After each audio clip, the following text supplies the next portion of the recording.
My name is Sam Hart, and I'm the Director General of the Abia State Marketing and Quality Management Agency. At the onset of the global COVID-19 pandemic, the Governor of Abia State, Dr. Okezie Victor Ikpeazu, gave a charge to our Abia tailors and artisans to rise up and meet the global shortage in face masks and other PPEs.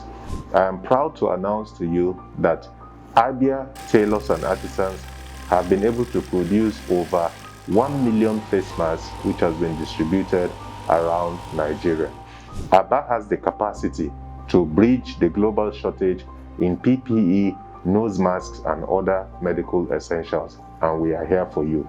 You can reach us on phone number 0817 777 1306.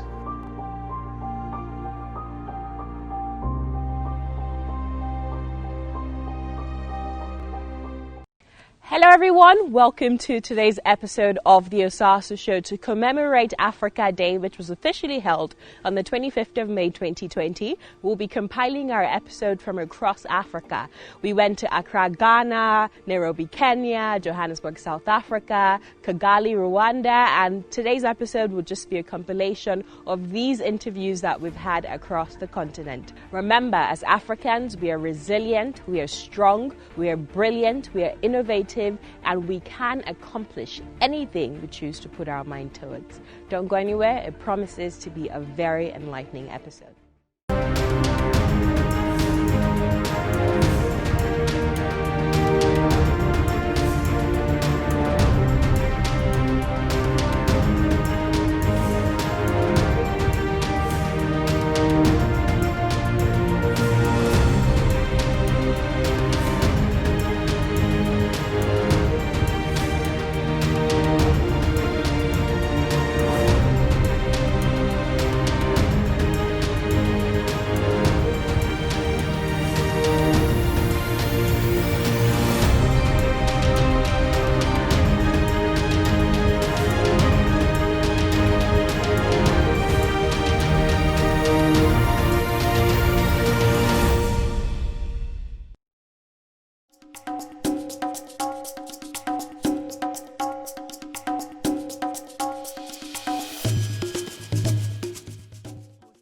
The world today simultaneously moves to the sound of only one beat: music. Nothing comes close to transcending boundaries and bringing people together quite like the sound of music. The rhythm, the beat, the lyrics, bringing joy and dance to everybody. Music speaks to our heart, our soul. We are able to see the beauty around the world, our interrelations, and ultimately our oneness. From Africa, the Americas, Far East to Europe and down under, the global appeal of all genres of music across all ages is a phenomenon to behold. As a famous saying goes, if you ever want to bring people together, all you have to do is drop a beat.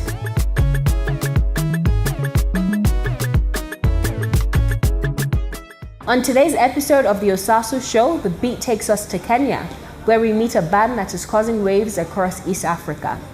Meet Sauti Sol, the four-man band that traces its roots back to Upper Hill School, where most of them studied. With 3 albums under their belt, successful tours in Africa and Europe, several glittering awards, the four-man band Bien, Savara, Polycap, and Chimano have the world in their palm, or in this case, on their feet. Formed in 2005, the band has gone on to record such hits as Lazizi, Awinja, and Sura Yako, to name just a few. Currently popularizing their 3rd studio album, Live and Die in Africa, they describe their music as Afro-pop, an infusion of African rhythm and beat, pop music and culture, and the ever-present sound of youth. Having sang and danced to global audiences, including President Barack Obama when he visited Kenya, today on the Osasu Show, we sit down with them in Nairobi for a chat. Polycap, Savara, Bien, and Chimano, thank you for joining me on today's program of the Osasu Show. Thank you. Thank you for having us. Thanks for having us. My pleasure.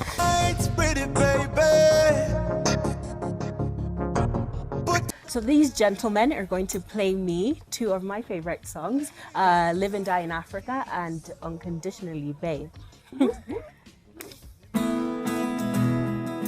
Whoa,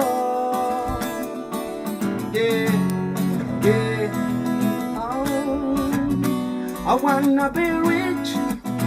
I want to be famous. I wanna have lots and lots of money. Soar above the clouds. I wanna be free, like Nelson Mandela. I stand tall like a pyramid, so courageous. No place I'd rather be. Oh na na na. Yeah, there's no place I'd rather be. Yeah, yeah, yeah. Oh na na na. I live and die in Africa. Oh yeah, I wanna live and die in Africa. Oh lo lo lo lo, live and die in Africa. Na na na na na, live and die in Africa. Oh yeah.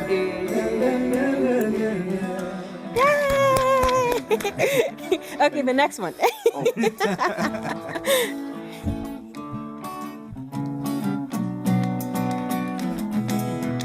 We all need love, we all need affection. And the way that you're looking at me, I can feel a connection. Na unanibamba baby, kwanza unavyochekecha, kinywaji kwa mkono na kibeti kwa bega. Siku hizi mademo napenda do na machali pia tunazo drama. Ya dunia ni mengi sana, no commitment mama. So nipe nafasi, nikupe mapenzi yangu ya kiluya.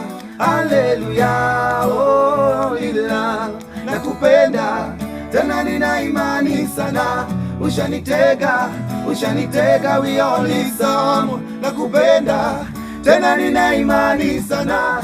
Ushanitega, so make love to me. Unconditionally, babe, unconditionally, baby. Make love to me. Unconditionally, babe, unconditionally, baby. You guys have to teach me the dance. Okay, stand up. You have to teach me that dance, right? Okay. How does it go? Because I saw it in your video. No, like see? the shot. Okay, the shot, yeah. Okay. We all need love. Okay. Shot. Okay, you have to sing it again, then we do that. Okay, ready? Slowly. We all need love. Nakupenda, tena nina imani sana. Ushanitega, we all need some. Nakupenda, tena nina. Can I throw in a Shakiti Baba? Oh, your Shakiti Baba. Oh, your Ferrari Baba. Amazing. That's amazing. Thank you so much, gentlemen. Let's take another break and we'll be right back on the Osasu Show. Mr. Kiprono Gitoni, Chairman, Kenya National Chamber of Commerce and Industry, thank you for joining me on today's program of the Osasu Show here in Nairobi, Kenya. Thank you for having me. My pleasure. What comes to mind when I say the words intra-Africa trade? What comes to mind is the fact that intra-African trade is at a level that is unacceptably low. If we compare intra-African trade, for example, with intra-European trade and with intra-American trade, it is really appallingly low. Yes. Today we have a percentage of not more than 12, reflecting the rate of trade between African countries. And intra-European trade, for example, within the EU is at 63%. Intra-American trade with countries in the Americas is at 40% plus. And I think there are several reasons, and I cannot put it past the fact that there could have been a colonial conspiracy for there not to be trade between African countries. Okay, what do you think how do you think politics affects intra-Africa trade? I think if we look at the construct of the continent of Africa and look at the logistical connections between these countries, I mean, there isn't any logical explanation why, for example, we don't have a vessel flying Lagos to Mombasa. Yes. Why it's easier to move a container from the United Kingdom to Mombasa than it is to bring in a container from Lagos to Mombasa. There's no reason. Even from Durban to Mombasa is a longer voyage, for argument's sake, than from the UK to Mombasa. So there's all sorts of logistical challenges that are in between that impede intra-African trade. And politically, I think also we need to see greater commitment by the African Union reduce the barriers of the movement of goods and services between our people, to allow for movement without visas. Ethiopia has led the way by allowing other Africans to go into Ethiopia without visas, and I think other African countries should do the same. Most of the excuses that we've heard so far are that most African countries and states are landlocked. So how does this affect intra-Africa trade? I think that's every continent has countries that are landlocked and countries that are sea-facing. I mean, it's the same with America, South America, it's the same with North America, it's the same with Europe, it's the same with Asia. So, in fact, the bulk of Asia, I would say, is landlocked. So that's no reason for them not to have trade. I mean, I think that we need to have more rail links, we need to have more road links. The Great North Road should have been completed. The road that transcends from East Africa to West Africa should long be done.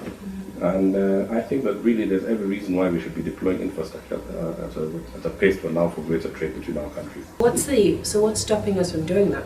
I think historically there haven't been a lot of very strong political links between our countries. I mean, within the OAU, which later became the African Union, they're now working a lot harder than they were in the past. But then, if we look at in Africa, the countries of Africa haven't really wanted to do business with each other, with the result that we see today. In Kenya, President Kenyatta is completely committed to intra-African trade, and we in the chamber have partnered with him. We go round. We've traveled to the Democratic Republic of Congo, and in Congo they import chicken from Brazil. And we have large and good farms here in Kenya. I mean, Congo itself has got a lot of agricultural land. I don't see why they cannot produce their own chicken, why they must go cross so many seas to get chicken imported into their country. But I think all African countries are guilty because Kenya still imports oil from Saudi Arabia, when Nigeria is one of the largest oil-producing countries. True. I absolutely believe that we should. I mean, in fact, that's the way we should. That's the direction we should be moving. But on the other hand, I think Nigerian oil has not been that competitive because I think all your refining is done outside of Nigeria. And today I cannot understand why Nigeria, for example, doesn't have the largest oil refinery on the continent. Our private sector is actually looking into that. We have Africa's richest man, Aliko Dangote, who is building a refinery. I believe is going to produce 650,000 barrels of oil a day. How is that going to improve the state of intra-Africa trade between Kenya and Nigeria if we're able to politically come to a decision that would allow our countries trade oil with each other? I think we have every reason to consider Nigeria ahead of our other trading partners, especially with regard to the import of petroleum products. But that would be a very short-term situation because I'm sure you're aware that both Kenya, Uganda and Tanzania have all made huge discoveries of oil. In the northern part of Kenya, we have 650 barrel discovery, and I think it's just a matter of time before we have substantial oil resources being produced out of our countries as well. Yeah. Okay, sir. Let's hold that thought. We'll be right back on the Osasu Show.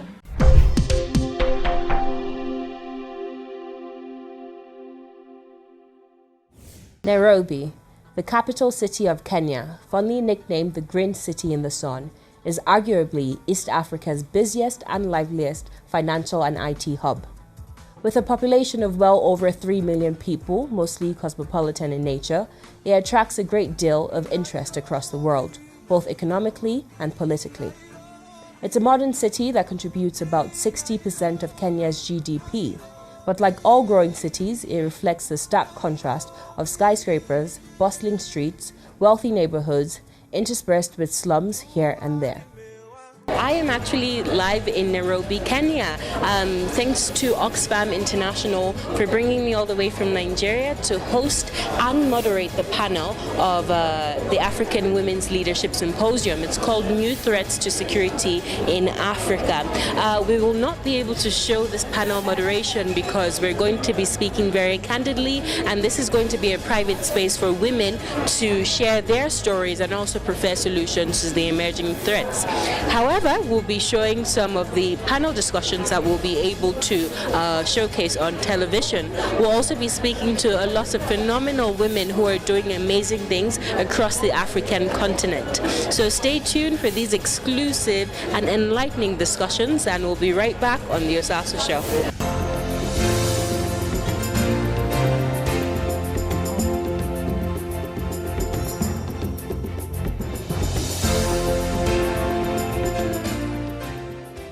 sitting with me now is Helen, a musician who has been kind enough to entertain us throughout these 2-day workshop. So Helen, she told me in Africa, you do not introduce yourself with only your first name. So I would like her to introduce herself to the Osasu Show's audience.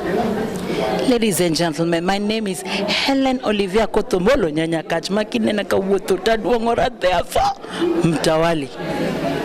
Okay, Helen, where are you from? And can you tell me some key takeaways that you've received from this symposium? Wonderful.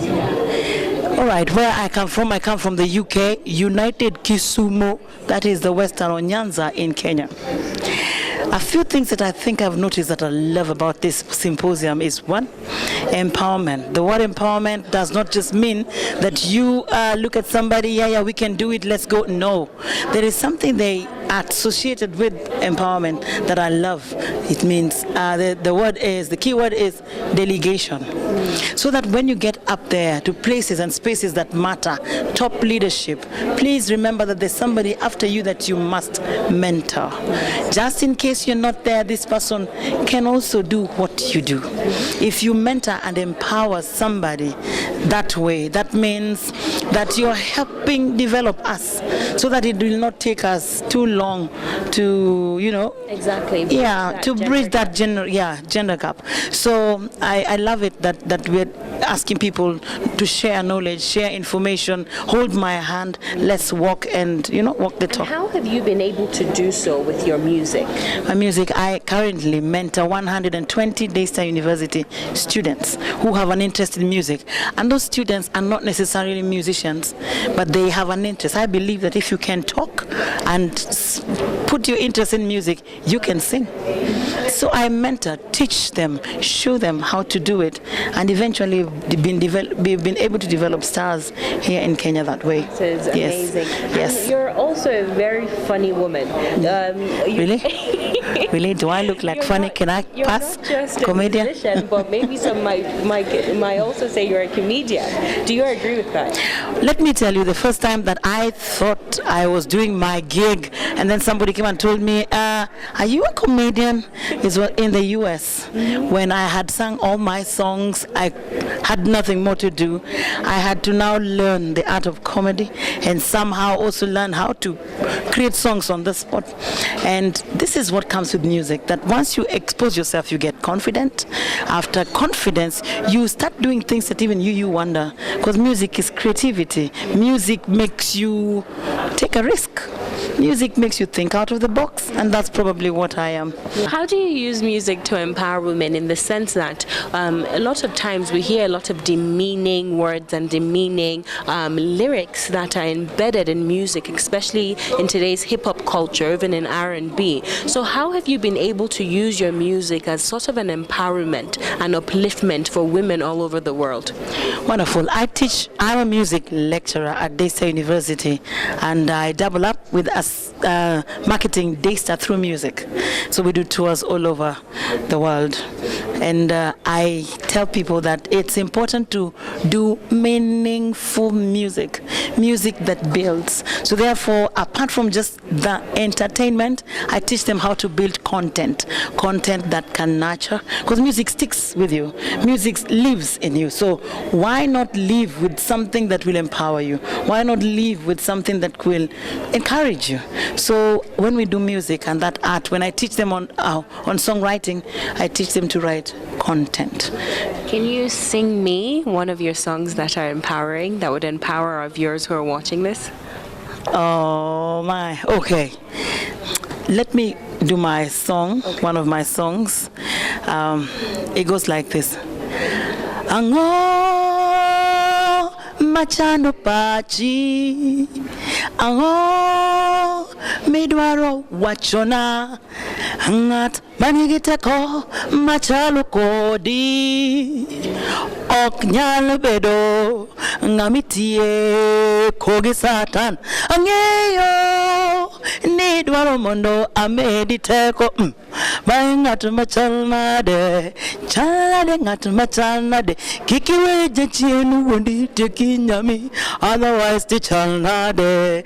But the words of the song says, what is it you want me to help you with? What is it you want me to do for you? He's an elderly person telling a younger, it's Luo. L for the U for the O. Yes, we're the people who are very intellectual in this country. Yes, but we also have a very accent like Nigerians. Heavy capital letters. You speak Pidgin, right? I've never been to Nigeria. I just watched Afro Cinema begin shortly, and the empowerment enters me, and then I just speak it.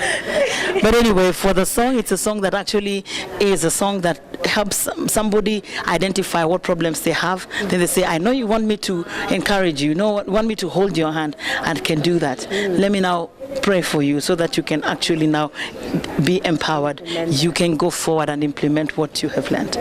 Yes. Helen, that is awesome, and I would hold your hand and just thank you for empowering so many women through your voice, through your music, throughout this entire symposium. And I pray that God just continues to bless you and strengthen you and take you to greater heights. Thanks, Osasu, for having me on your program. For me personally, women's rights and advocacy is a way of life. Feminism is a set of principles. So what has come out of this conference for me is that solidarity means a lot. Women need to continue to push. We have made a lot of strides in the past decades, but there's a lot that still needs to be done. So women need to continue to come together to push for the agenda, to ensure that the space for us and for our children continues to remain safe. We are in Accra, Ghana to cover the presidential inauguration of Nana Akufo-Addo. We're going to be speaking to everyday Ghanaians to hear their expectations of the new change agenda that's coming to Ghana. Let's do that next, let's Judy Garcia.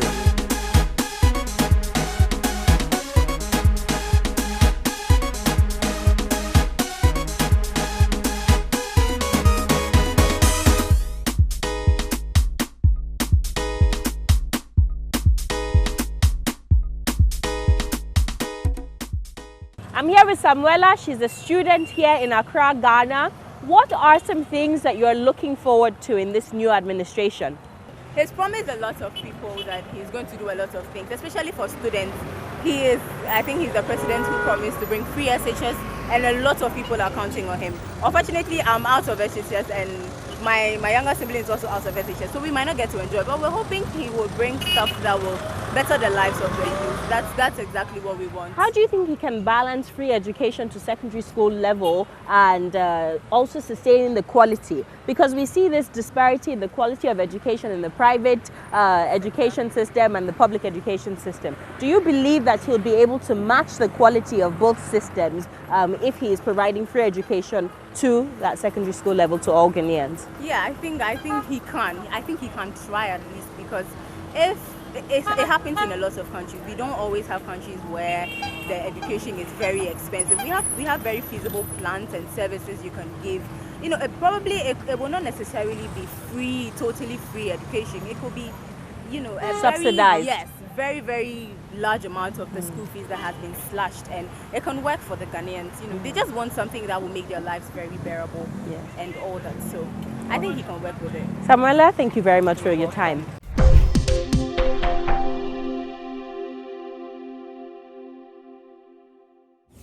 Alhaji Yusuf Tamasule, thank you so much for joining us in today's program. It's a pleasure. The topic today is the Nigeria we are versus the Nigeria we want to be. Sir, what is your ideal Nigeria?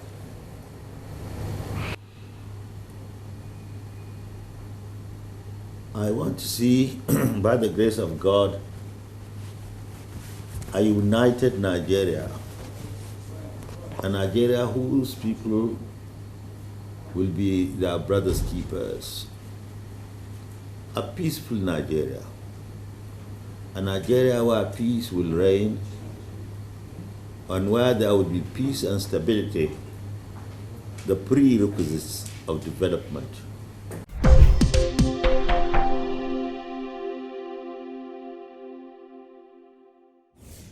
That's it for today's episode. I hope you enjoyed this compilation of interviews we had across Africa over the past 5 years.